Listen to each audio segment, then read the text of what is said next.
கோயிலுக்கு வரும் பக்தர்கள் யானைகளை பார்த்த உடனே நம்ம வீட்டில் வளர்க்குற செல்ல பிராணின்னு நினச்சிட்டு அதை தொடுறதும் அதுகிட்ட செல்ஃபி எடுக்க முற்படுறதும் யானையை துன்புறுத்துறதுக்கு சில நேரத்தில் ட்ரை பண்ணுறாங்க. அதை பாகன்கள் தடுத்து நிறுத்துறது வாடிக்கையாகவே இருக்கிறது. பொதுவாகவே கோயிலுக்கு வர பக்தர்கள் யானைகளிடம் எப்படி நடந்து கொள்வது யானைக்கும் பொதுமக்களுக்குமான சுமூக உறவை கொடுக்கும் என்பது குறித்து பேசுவதற்காக திருச்சி மலைக்கோட்டை கோயிலுடைய யானை பாகன் நம்மோடு இணைஞ்சிருக்கார். அவர்கிட்ட பேசலாம். அண்ணா வணக்கம். பொதுவாக கோயிலுக்கு வர மக்கள் யானைகிட்ட என்னெல்லாம் செய்ய ட்ரை பண்ணுறாங்க, நீங்கள் எதையெல்லாம் தடுக்கிறீங்க, எப்படி இருந்தால் யானைக்கும் மக்களுக்குமான உறவு சுமூகமாக இருக்கும்னு நினைக்கிறீங்க? ஆமாம், யானைக்கு யானைகளை பார்த்தாலே மக்களுக்கு ரொம்ப பிரியங்கள் அதிகமாக இருக்கும். அவங்க பார்த்திங்கன்னா உணவளிக்க ஆசைப்படுவாங்க. உணவுலாம் பார்த்திங்கன்னா திருக்கோயில் மூலியமாகவும் வனத்துறை மூலியமாகவும் கால்நடை மூலியமாக தான் நாங்கள் உணவு அளிக்கிறோம். அதனால் தேவையில்லாத உணவு கொடுக்கறத நம்ம தவிர்க்கிறது நல்லது ஒன்று. இன்னொன்று, யானைனாக்கா யானை பகவானோட கட்டளையில் இருக்கும்போது யானை பகவானுடைய உத்தரவு கேட்டுட்டு யானைகிட்ட வரலாமா சார், அந்த மாதிரிலாம் கேட்டுட்டு வந்தாக்கா யானைக்கு சேஃப்டி, அவங்களுக்கு சேஃப்டி. உங்களுக்கு சமீப காலங்களில் யானைகிட்ட ஃபோட்டோ எடுக்க ட்ரை பண்ணுறது நிறைய பண்ணுறாங்க, அதோட தும்பிக்கையெல்லாம் தொட ட்ரை பண்ணுறாங்க. அந்த மாதிரி பண்ணுறாங்களா? நீங்கள் மக்களுக்கு அப்போ என்ன சொல்கிறீங்க? நாங்கள் திருக்கோயில் மூலியமாக அவங்கெல்லாம் இன்ஸ்ட்ரக்ஷன் கொடுத்துருக்காங்கம்மா, இந்த மாதிரி ஃபோட்டோ எடுக்கக்கூடாது, மக்களை கைகிட்ட நிப்பாட்டக்கூடாதுன்னு.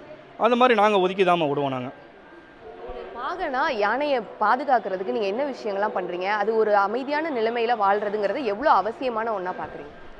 திருக்கோயிலில் அது மாதிரி வனத்துறையும் கால்நடையும் அவங்க என்ன இன்ஸ்ட்ரக்ஷன் கொடுக்குறாங்களோ நாங்கள் அது கட்டுப்பட்டு எங்களுக்கு 3 மாதத்துக்கு ஒருக்க இன்ஸ்ட்ரக்ஷன்லாம் கொடுக்குறாங்க. உங்களுக்கு வனத்துறை மூலியமாக யானை இப்படி தான் மெயின்டைன் பண்ணணும், கால்நடை மருத்துவம் மூலியமாக மாதாந்திர செக்கப் பண்ணுறாங்க. அதை திருக்கோயில் அதுக்கு எங்களுக்கு அறிவுரை கொடுக்குறாங்க.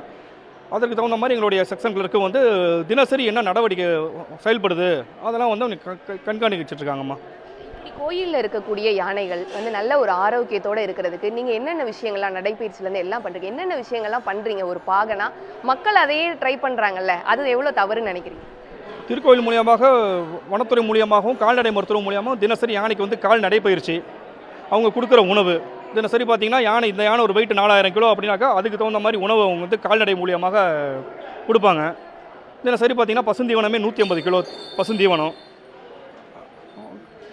உணவு பார்த்திங்கன்னா சாதம், கொள்ளு, ராகி, டாக்டர் அறிவுரைப்படி இதெல்லாம் நாங்கள் கொடுத்துட்ருக்கோம் உங்களுக்கு ஃபுட்டு.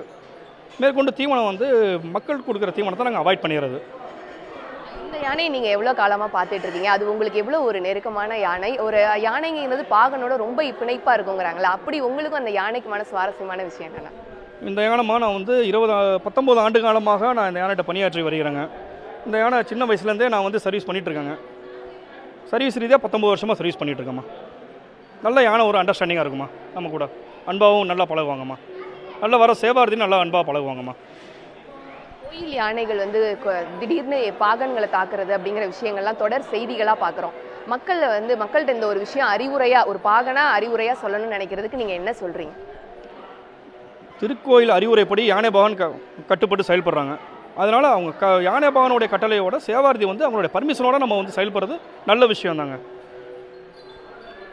யானைகள் என்பது ஒரு குழந்தை போன்றுதான், ஆனால் அது பாகன்களுடைய கட்டளையை கேட்கக்கூடியவை என்பதை உணர்ந்து கோயிலுக்கு வரக்கூடிய பொதுமக்கள் யானையை பாகனுடைய அனுமதியின்றி தொடுவதோ அதுக்கு செல்ஃபி எடுக்க முற்படுவதோ போன்ற விஷயங்களை செய்யாமல் இருந்தால் யானைகளும் பொதுமக்களுக்கும் இடையேயான ஒரு உறவு என்பது ஒரு சுமூகமான உறவாகவே இருக்கும்.